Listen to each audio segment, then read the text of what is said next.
बिस्मिल्लाहिर्रहमानिर्रहीम। अस्सलाम वालेकुम स्टूडेंट्स।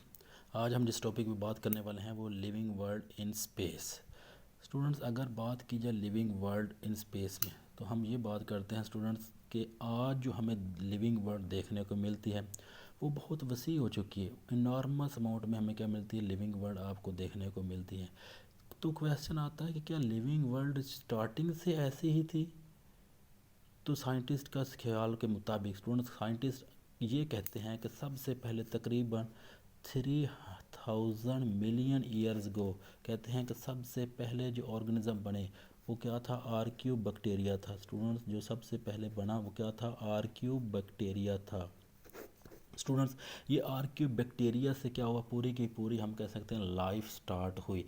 मतलब ये हुआ कि हमारा जो है आप कह सकते हैं एंसेस्टर जो हैं वो है आर्क्यू बैक्टीरिया। तो स्टूडेंट्स, आर्क्यू बैक्टीरिया थे वो 3000 मिलियन ईयर्स गो बने। तो क्या उस वक़्त का एटमॉस्फेयर और आज का एटमॉस्फेयर सेम था? तो स्टूडेंट्स, बिल्कुल ऐसा नहीं था। जब ये ऑर्गेनिज्म बने आर्क्यू बैक्टीरिया, उस वक़्त टेम्परेचर बहुत हाई हुआ करता था। उस वक़्त का जो एटमॉस्फेयर था वो रिड्यूसिंग एटमॉस्फेयर था। और उस वक़्त अगर बात की जाए तो हम कह सकते हैं कि ऑक्सीजन उस वक़्त फ्री मौजूद नहीं थी। लेकिन आज का एटमॉस्फेयर जो है वो हमें देखने को टेम्परेचर बहुत, आज के एटमॉस्फेयर में टेम्परेचर बहुत कम देखने को मिलता है। इसके अलावा आज के ऑक्सीजन में हमें जो है वहाँ पे ऑक्सीजन फ्री देखने को मिलती है। तो स्टूडेंट्स, हम तो और आज का एटमॉस्फेयर जो है वो रिड्यूस ऑक्सीडाइजिंग एटमॉस्फेयर है, जबकि उस वक़्त का एटमॉस्फेयर जो था वो क्या था, रिड्यूसिंग एटमॉस्फेयर। तो ये सारी की सारी चेंजेस आई। ये चेंजेस किस वजह से आई, वो बात करता है हमारे पास कि एवोल्यूशन की वजह से ये सारी की सारी चेंजेस आई। एवोल्यूशन क्या होता है, जब हम एवोल्यूशन की बात करते हैं तो हम कहते हैं वक्त के साथ साथ with passage of time organism के अंदर क्या चेंजेस आती है। शुरू में जो ऑर्गेनिज्म बने वो यूनिसेलुलर ऑर्गेनिज्म थे, फिर ये यूनिसेलुलर ऑर्गेनिज्म चेंज होते गए और कम्प्लेक्स ऑर्गेनिज्म बन गए, मल्टी सेलुलर ऑर्गेनिज्म बन गए।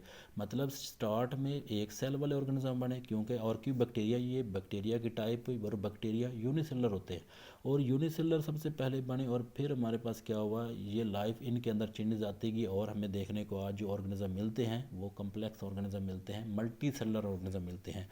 तो ये किस वजह से हुआ स्टूडेंट्स, एवोल्यूशन की वजह से। और दूसरी बात, लिविंग वर्ल्ड का जो साइज़ किस वजह से बड़ा स्टूडेंट्स, एक दूसरा फिनोमेना रिप्रोडक्शन। इन दो फिनोमेनाज ने क्या किया, लिविंग वर्ल्ड का स्पेस साइज़ जो था वो बढ़ा दिया। तो सबसे पहले देखें एवोल्यूशन की वजह से और क्या हुआ, रिप्रोडक्शन की वजह से हमारे पास क्या हुआ, इन ऑर्गेनिज्म का या लिविंग वर्ल्ड का साइज़ बढ़ गया।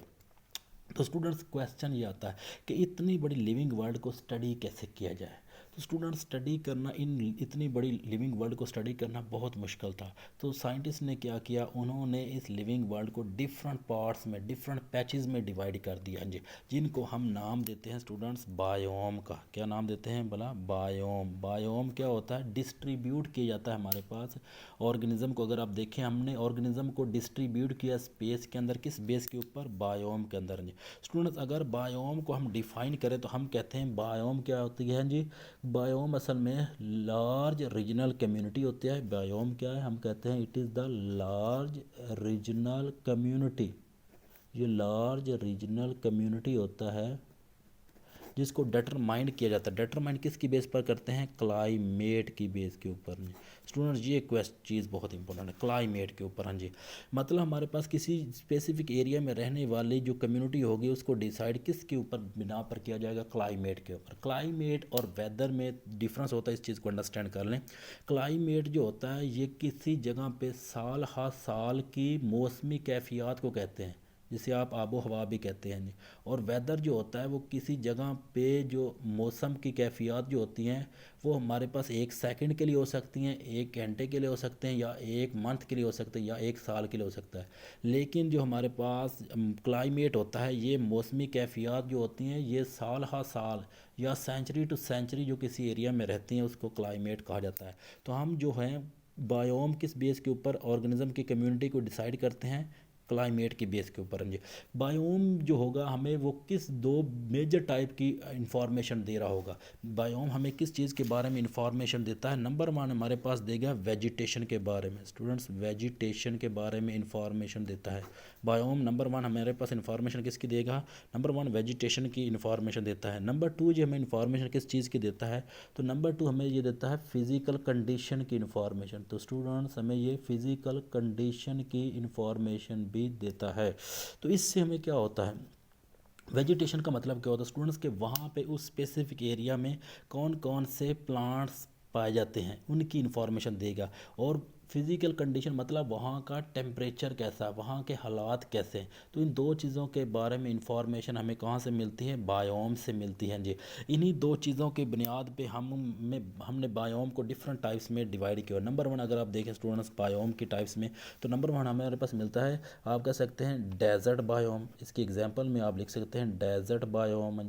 डेजर्ट बायोम से हमें क्या पता चल रहा है कि एक सहराई इलाका है। सहराई इलाके में क्या होगा, वहाँ पे किसी किस्म के आपको प्लांट्स देखने को नहीं मिलेंगे। हाँ, वहाँ पे जड़ी बूटियाँ हो सकती हैं। और फिज़िकल कंडीशन क्या होगी, वहाँ पे टेम्परेचर हाई होगा। तो इसी बुनियाद पे हम क्या हो गया, हमने एक बायोम को नाम दे दिया डेजर्ट बायोम। और वहाँ पे स्पेसिफिक एरिया को हमने वहाँ पे स्टडी करना हमारे लिए आसान हो जाएगा। और हम वहाँ पे बता सकेंगे कि वहाँ पे कोई आपको प्लांट्स नहीं मिलेगा, वहाँ का टेम्परेचर ज़्यादा हाई होगा। इसके बरक्स जो इसके इन्वर्स होता है, हमें क्या मिलता है, ग्रासलैंड बायोम। दूसरा क्या है, आप कह सकते हैं ग्रासलैंड बायोम। ग्रासलैंड बायोम मतलब वहाँ पे क्या होगा, ग्रास होगा, जिसकी वजह से वहाँ पे प्लांट्स होंगे, टेम्परेचर बहुत नॉर्मल होगा, फिजिकल कंडीशन बहुत अच्छी होंगी। तो डेट्स वाई हमारे पास स्टूडेंट्स इसलिए हमारे लिए इन और लिविंग वर्ल्ड को स्टडी करना आसान हो गया। किस बुनियाद पर, हमने इसको स्टडी किया on the basis of their biome. और बायोम क्या था, किसी large regional community primarily determined by climate, मतलब किसी स्पेसिफिक एरिया में जो रहने वाली कम्युनिटी है वो उस एरिया का क्लाइमेट के बारे में बताएगी कि वहाँ का माहौल कैसा है, वहाँ पे प्लांट्स कैसे होंगे, वहाँ का टेम्परेचर कैसा होगा। उन सारी चीज़ों के बारे में इंफॉर्मेशन हमें मिल जाएगी एक बायोम के थ्रू। और हमें तमाम स्पीशीज़ के 1 बाय 1 एरिया को स्टडी करने की ज़रूरत नहीं पड़ेगी। हम बायोम की मदद से एक पूरे के पूरे एरिया को स्टडी कर लेते हैं।